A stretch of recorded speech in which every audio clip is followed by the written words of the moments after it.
Good morning বন্ধুরা। এই দেখো সোনাই জলখাবার খেয়ে নিয়েছে।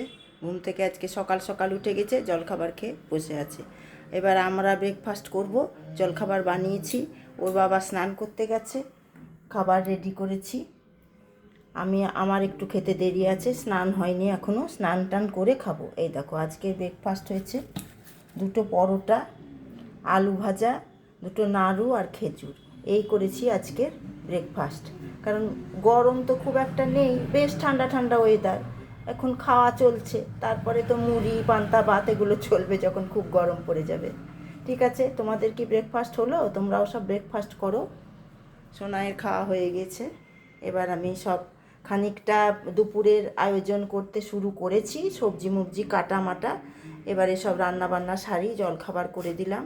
ওর বাবা আসছে, রেডি করে দিয়েছি। তারপরে আমি কখন খাবো দেখি। ঠিক আছে বন্ধুরা, আবার পরে দেখা হচ্ছে। টাটা।